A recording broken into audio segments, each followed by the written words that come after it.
Pues amigos, aquí seguimos de nuevo en nuestro programa Ágora.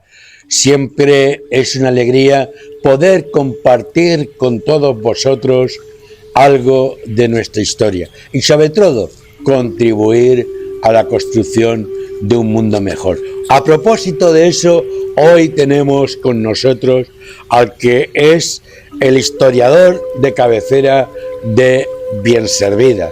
Tenemos con nosotros a Tomás, va a estar explicándonos pues un poco todo el sentido y el contexto arquitectónico de nuestra iglesia y del resto de nuestro pueblo de Bienservida, y seguramente que nos dirá alguna cosa que nos sorprenda. Así que no os lo perdáis. Volvemos enseguida con Tomás Martínez aquí en Ágora.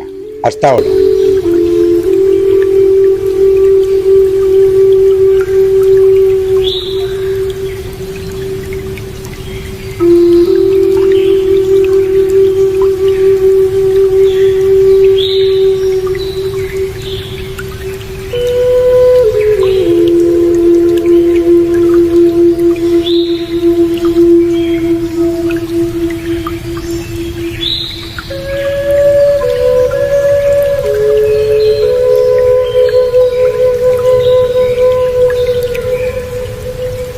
Un programa bestial. Además tenemos con nosotros a Tomás.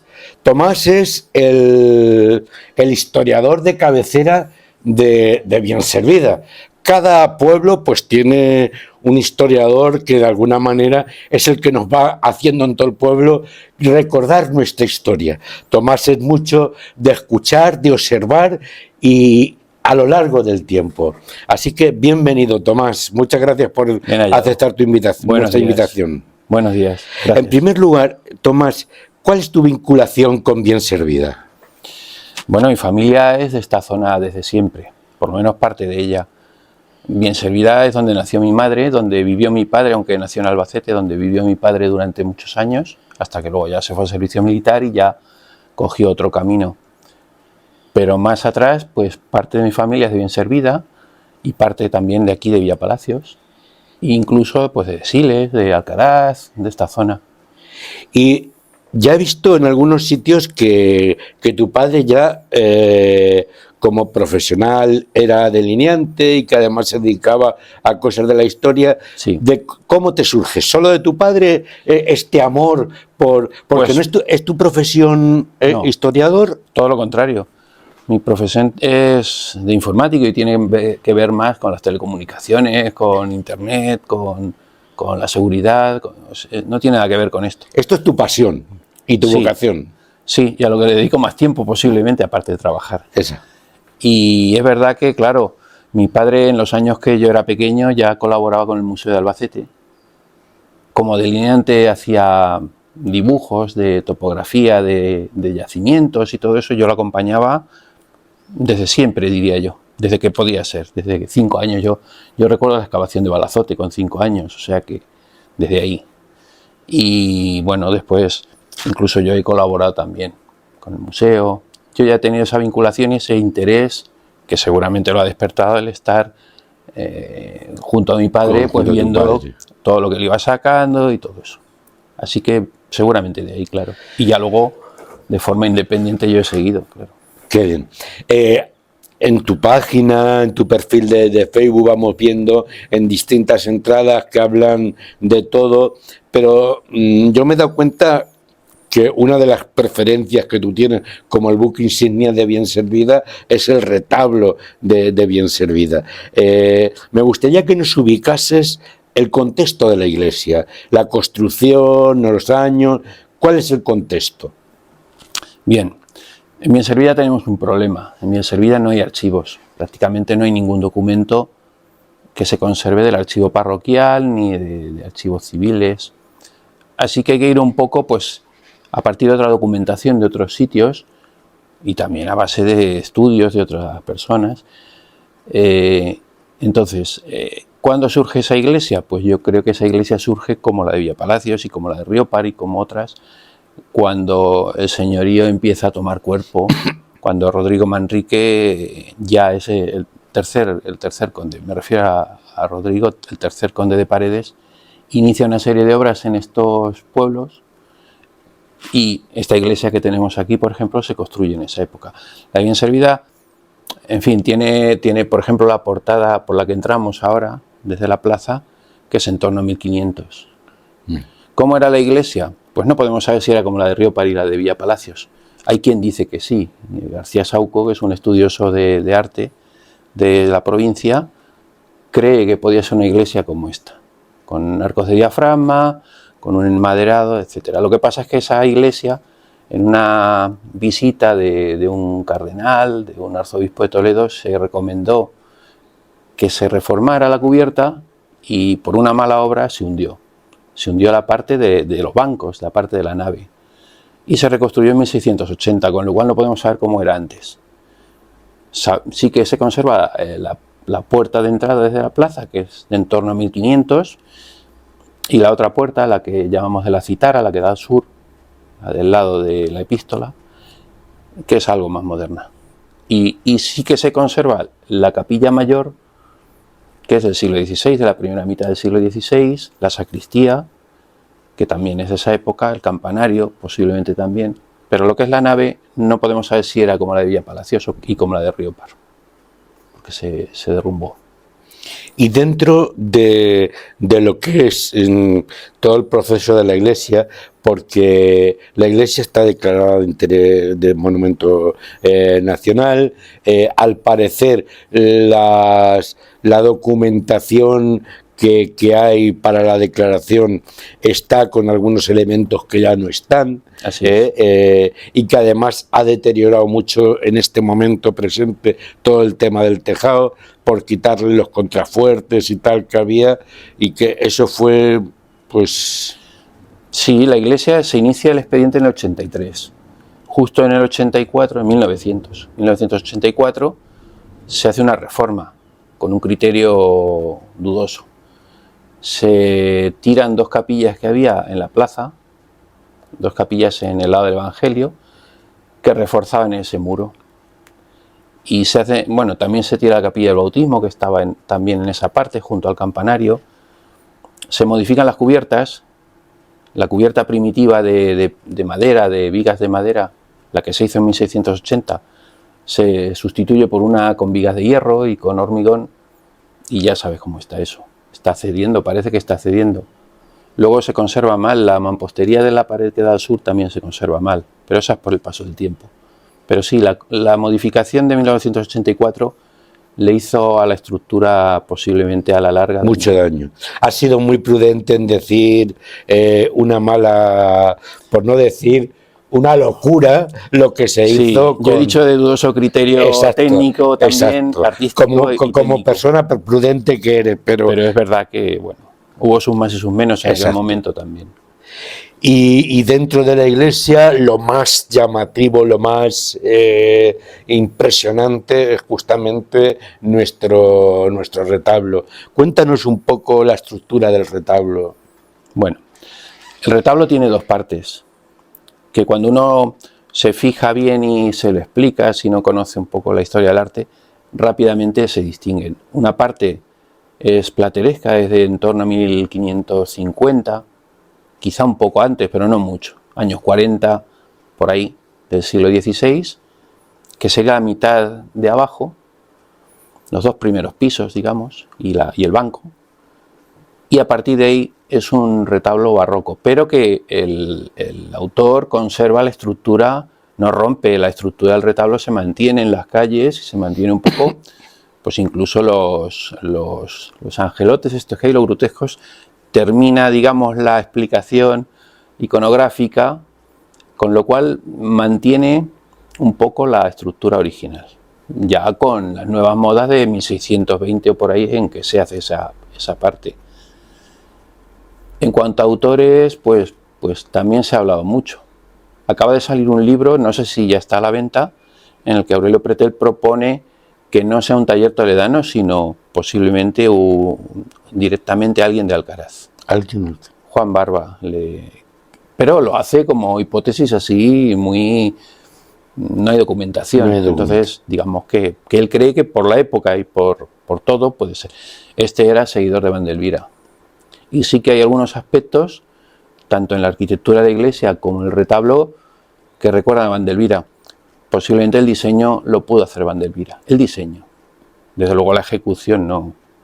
Pero posiblemente el diseño sí. Hay un retablo que se perdió en 1936 en Úbeda, en el Hospital de Santiago y tiene una estructura muy parecida, con 8 balaustres, las columnas estas de la parte de abajo, y con una estructura muy similar. Este es también el diseño es obra de Vandelvira, y luego el que lo ejecuta es Zayas, creo. Bueno, son unos imagineros y unos retablos. Y las representaciones, ¿cómo podemos distinguir entre los dos estilos que tiene el...?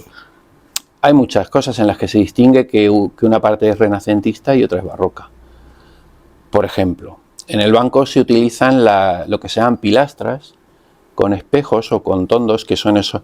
Es como lo que separa donde deberían estar los apóstoles, que solo quedan 2, pues lo que separa esos 6 cuadros son las pilastras. Y esas pilastras, cuando uno se acerca, ve que están pintadas y tiene una decoración que se llama candelieri, es una decoración renacentista. ¿En qué también sabemos que es renacentista? Hombre, en el estilo de los cuadros, por ejemplo. Son cuadros en que, por ejemplo, en la Anunciación la perspectiva es muy importante con los azulejos del suelo. O bueno, pues en los colores, en los fondos, que se difumina el fondo para dar sensación de profundidad. Un poco en todo eso. En los grutescos estos que te digo, que son los... Entre piso y piso, en los entablamentos, en las separaciones entre los pisos, pues hay una serie de motivos ahí que son casi paganos, son motivos clásicos. Son angelotes de estos tipo cupidos, tiene cornucopias, tiene guirnaldas con frutos. Todo esto tiene una explicación luego, iconográficamente tiene una explicación de cómo el alma se va elevando, es una explicación casi platónica de cómo el alma se va elevando, y en el retablo, cuanto más arriba, pues se van quitando estos frutos y ya solo están los ángeles que representan al alma, hacia arriba. Bueno, conforme te vas elevando. Exacto. En la parte de abajo hay unos, por ejemplo, sentados sobre calaveras, que representa cómo el alma supera la muerte, se sientan sobre la calavera. Hay unos frutos, hay unas cornucopias que hablan de la abundancia, esos frutos representan los bienes mundanos. Bueno, pues todo eso está en la parte más... Bueno, en la parte más baja realmente lo que hay es unos ángeles con alas, pero en la parte todavía plateresca está todo eso. Y luego ya en la parte barroca es todo dorado y ya solo hay ángeles y digamos ya cuando el alma se ha elevado y ha ascendido en su evolución. O sea, todo lo que es el retablo es una catequesis, sí, de camino espiritual. Desde luego. Y hay mucha simbología oculta, bueno, no oculta, oculta a nuestros ojos, que a lo mejor no sabemos verlo. No sabemos interpretar. Por ejemplo, en la Anunciación tienes un jarrón con 3 azucenas. Eso no está ahí porque sí. Esas 3 azucenas significan la virginidad de la Virgen de María antes, durante el parto y después del parto. Son esas 3 azucenas blancas.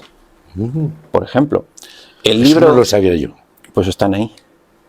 El libro que tiene delante parece un reclinatorio. El libro que tiene delante empieza XV, y esto debe ser la profecía de Isaías. Exe Virgo concipiet, he aquí una virgen concebirá un niño. Sugiere eso también. Solo están esas letras, pero se refieren a eso. Hay muchos símbolos. Hay un cordero debajo, en la adoración de los pastores, debajo del niño hay un cordero. Bueno, uno dirá, los pastores le traen un cordero. Bueno, ese cordero significa muchas cosas, tú lo sabes. Ese es el Agnus Dei, el Cordero de Dios. Representa, en el retablo hay mucha simbología, y en toda la iglesia, y en todas las iglesias góticas. En la puerta igual, en los capiteles hay muchos símbolos. En la bóveda también. En la bóveda de crucería hay una clave central, alrededor de esa clave hay 4 subclaves, y alrededor de esas 4, 12. Esos números no son porque sí. Hay una clave central que se refiere a Cristo, hay 4 claves que son los 4 evangelistas y 12 que son los apóstoles. Y estos son el fundamento de la Iglesia. Como en el retablo también están los 12, o estaban en la base del retablo. Claro, hay muchos símbolos. Porque ¿se ha hecho alguna restauración del retablo reciente o...? Sí, esta restauración es del año 2005, si no recuerdo mal. El retablo no estaba así. Las tablas estaban bastante deterioradas y muy sucio por las velas, por el polvo. Entonces se limpió, se recuperaron, había partes que se habían caído, se le repusieron y sobre todo en las pinturas se hizo una labor importante, bueno, no se veían bien, ahora se ven. Además está bien iluminado, está bonito. Se iluminó también y bueno, hubo un momento en que los 4 evangelistas que faltan se pusieron unas imágenes de metacrilato, pero bueno, eso se retiró porque no rompía demasiado con la estética del retablo y finalmente se quitó. Ahí estaban los 4 evangelistas. Hay una foto antigua en la que se ven. Hay uno en concreto con el águila, que es San Juan. Hay otro que parece que tiene el toro, que sería Lucas, y hay otros 2 que evidentemente son los que faltan, Marcos y Mateo. Y aparte de la iglesia en Bienservida, ¿qué estructuras así históricas tenemos? Claro, de la misma porque época. Relacionado con la historia, con la Virgen de Turruchel, la ermita de reciente creación. Bueno, no tanto. La ermita seguramente será de principios del 17, final del 16, por ahí. 1666 ya hay un documento en el que habla de que el ermitaño necesitaba una caballería para ir a Bienservida porque está muy lejos y Ajá. bueno, necesitaba. Entonces se piden unas obras para tener un sitio donde tener una caballería. Eso en 1666. En 1578 no se nombra, con lo cual seguramente no existía todavía. En ese intervalo se debe crear esa ermita. O sea, no es relativamente antigua. Y hay otras, en Bienservida, en el casco urbano, hay otras, fundamentalmente la torre de la calle de la Torre. La torre del campanario posiblemente sea más antigua, la semicircular, la base. Pero la torre de la calle de la Torre, esa es como máximo de 1501 en que ya aparece en un documento. Entre posiblemente estas obras que te decía que Rodrigo Manrique hace en cada una de sus villas por consolidar su señorío y por un poco decir aquí estoy yo. Esa es de sillería, es una obra, bueno, una buena obra. Lo que pasa es que con el tiempo se ha ido deteriorando y se ha ido retirando de ahí material. No es que se haya hundido, es que se ha ido quitando. Hay también restos de una cerca.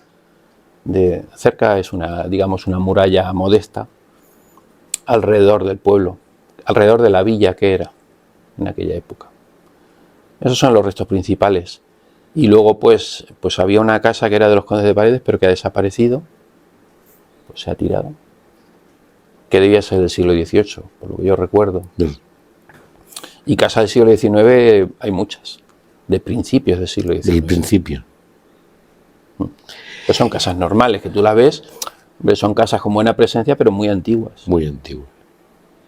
La verdad es que Bienservida tiene un empaque histórico, sí, bonito. Y muchas de las cosas, por ejemplo el Calvario, bueno, el Calvario que tú ya no conociste, pero el Calvario que había en Las Heras, ese Calvario en el siglo XVIII ya se llamaba Las Heras del Calvario, allí ya había un Calvario, es decir, que las cosas se han ido manteniendo en el tiempo. Bueno, ese Calvario finalmente desapareció y se hizo otro en las otras eras que hay más lejanas, que ya sabes dónde es.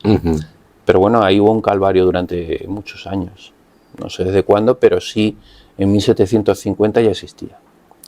Hay muchas curiosidades en Bienservida. Me he acordado hace una semana o así, Tomás, con todo esto de la retransmisión de las campanadas con el Broncano y esta chica que ridiculizó, al parecer, el Sagrado Corazón, que tal, empezaron a decir desde misas de desagravio y tal, en algunos sitios, como si hubiera sido algo muy espectacular y tal.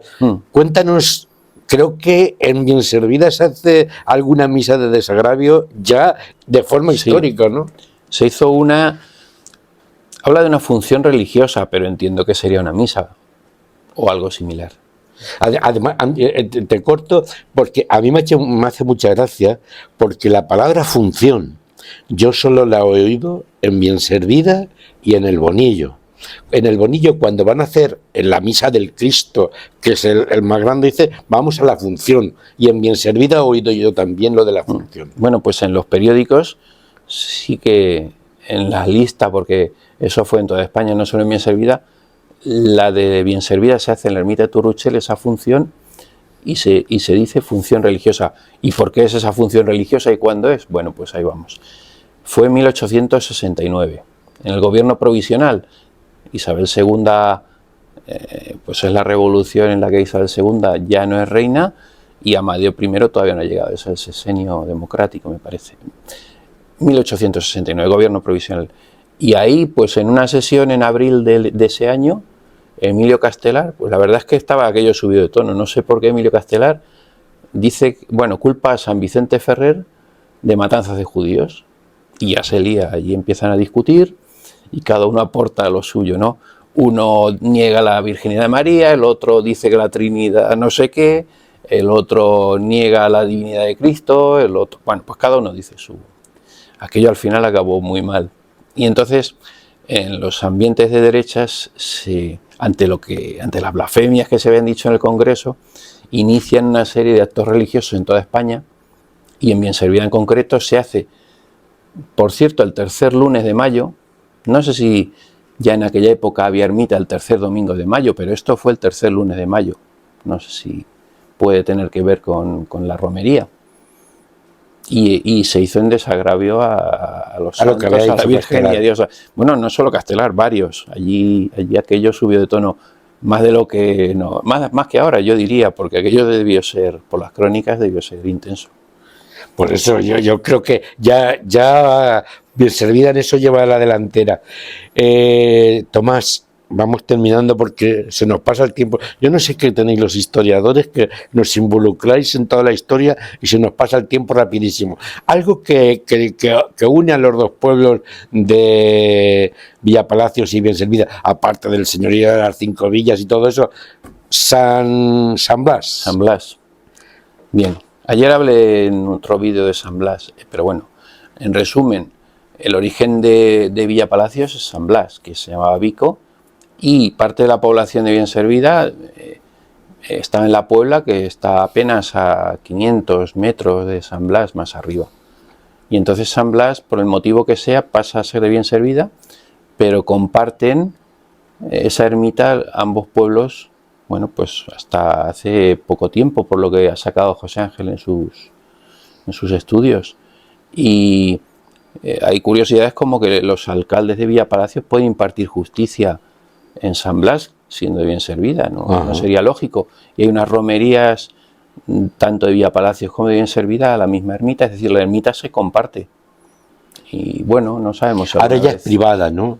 Sí, porque esa ermita pertenecía a los señores, a los condes de las Navas de Amores, y yo creo que eso se ha ido manteniendo y yo creo que va siempre en las compraventas con la casa. Esta romería es un objetivo mío desde hace mucho tiempo, a ver si somos capaces de conseguir el que nos podamos unir algún día otra vez los de Bienservida y Villapalacios justamente en esa romería. Sería... Bienservida se hacía el día de San Blas. El día de San Blas. Aquí creo que se hacía en otra fecha. Y creo que iba una persona de cada casa, por lo menos. Esto lo comenta José Ángel en sus estudios. Pues si en alguna ocasión pudiéramos los de Bienservida por un lado y los de Villapalacios y juntarnos allí y hacer alguna celebración, hacer alguna misa o hacer una comida o algo, si nos permitieran, al ser privado, claro, tendríamos que pedirle permiso a... Lo que pasa es que yo ahora no sé de quién es, pero bueno, se podría pedir. Imagino que se podrá. Tomás, cuéntanos, para finalizar, yo me estaría preguntándote 1000 cosas y tal, porque sabéis también que que Tomás es hermano de Carlos. Lo digo porque si la gente no te relaciona con Carlos, que es Carlos de aquí de Villapalacios, bueno, de Bienservida también, pero que cuéntanos algún hecho concreto que tú quieras para terminar, porque hablar con los historiadores nos da para mucho tiempo. Pues porque sea también para todos los pueblos que van a ver este vídeo, pues por ejemplo, la visita de Pascual de Aragón. En 1675, un cardenal primado de España, que había sido virrey de Nápoles, que había sido inquisidor general, que era en ese momento arzobispo de Toledo, que además había estado en la regencia de Carlos II, con Mariana de Austria como asesor, digamos, visita, estaba harto del boato y él era más de visitar los pobres, de muchas cosas mucho más sencillas, ¿no?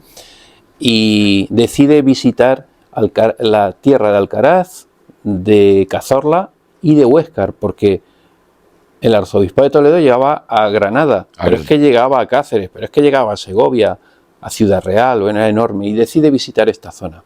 Y hace coincidir su visita con el 1 de mayo en Alcaraz. Y entra por Villarrobledo, recorre esta zona. Por ejemplo, visita Villapalacios el día 4 de mayo y Salobre el 3. Bienservida no lo sabemos porque no está en los libros, pero previsiblemente sería el día 5, y si no, pudo ser también el 12, cuando pasó por Villaverde y Cotillas, pero lo más sencillo es que fuera el 5. Y entonces este arzobispo, imagínate lo que eso era en un pueblo en 1675, pues con un séquito, y bueno, en los cuadros aparece vestido rojo, impecable de arriba a abajo. Yo no sé si aquí vino así, pero debió ser algo espectacular.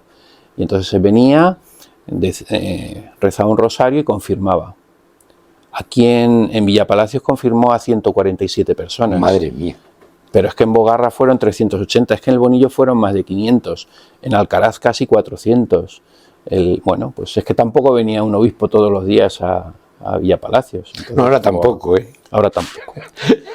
Y luego siguió el viaje hacia Cazorla y estuvo casi hasta septiembre seguro en esa zona. Pasó medio año por aquí visitando, hacía comidas, cuando llegaba a un pueblo, hacía comidas a los pobres, donaba paños para que se les hicieran ropas, trigo, en las iglesias lo que faltaba para liturgia lo entregaba. Así hizo catecismos para repartir entre los niños para su educación. Una persona que, más allá de haber sido virrey, de haber estado en la corte, etcétera, a él le gustaba el contacto con la gente de a pie, con los pobres, con los enfermos. Los enfermos, pues, les pagaba barbero, cirujano, médico, lo que hiciera falta. Y esa visita, que duró casi medio año, la dedicó a eso. Entonces, sabemos que en Villapalacios estuvo el día 4 está en los libros, el día 4 de mayo de 1675. Fue el que ordenó reformar la iglesia bien servida. Lo que pasa es que luego, por una mala obra, por poner unas vigas más cortas y más delgadas de lo debido, como siempre pasa en las obras, aquello en 1679 se hundió. Fue la orden de Pascual de Aragón, que se arreglara la iglesia. En lugar de arreglarse, se hundió, pero se bueno. hundió. Esperemos que ahora no se hunda. Bueno, que se arregle bien. Exacto. Bueno, Tomás, muchísimas gracias y nos gustaría contar contigo de vez en cuando en Ágora, porque nos abres un montón de abanicos y de posibilidades de reflexión tremenda. Cuando quieras. Te damos las gracias desde toda la unidad pastoral, porque gracias a vosotros pues se está fomentando muchísimo la historia en nuestros pueblos, y la verdad es que eso es muy bueno, porque nos hace descubrir todo de dónde venimos, ¿no? Así que muchas gracias. Aquí tienes tu casa cada vez que quieras, ya sabes. Aquí quiero decir, si me dejas, que tenéis la suerte de contar con José Ángel y con la asociación Recrea Villapalacios, que le ha dado un impulso a la recuperación de la historia muy importante. Y bueno, y que ha sido un éxito últimamente, que yo lo felicito desde aquí, el haber estado ya en Fitur en el primer año de andadura de este proyecto. Es decir, eso es una cosa impensable hace un año cuando se empezaba a hablar de esto y no se sabía por dónde se iba a salir. Y además el pueblo se ha volcado con ese tema. José Ángel está trabajando una barbaridad, vive y se desvive para eso. Y la verdad es que en ese sentido, pues aquí en el programa ha estado en varias ocasiones y la gente está muy contenta. Y además el impulso que ha supuesto ahora la presencia en Fitur, pues la verdad es que ha sido muy importante. Sí, es para felicitar a todos los que están colaborando en ese proyecto, que es casi todo el pueblo al final. Hay todo el pueblo. Pues nada, yo creo que ha sido una buena iniciativa y que iniciativas como esta pues tenemos que llevar en todos sitios porque nos sirve para fomentar la vida en nuestros pueblos. Muchas gracias, Tomás. Gracias. Nos alegramos muchísimo que estés aquí. Y a todos vosotros que nos seguís, ya sabéis, es una suerte contar con personas como Tomás en nuestro programa. Ya sabéis, darle al me gusta, compartir el vídeo y sobre todo lo que más nos alegra es vuestro comentario porque es lo que nos dice si realmente está teniendo sentido lo que hacemos o no. Pero aunque yo creo que es una maravilla el que podamos aprender pues todo esto que nuestra gente nos transmite, como en este caso ha sido Tomás. Le damos las gracias y a todos vosotros, muchas gracias por seguirnos y nos vemos la semana siguiente. Gracias. Un abrazo. Hasta luego.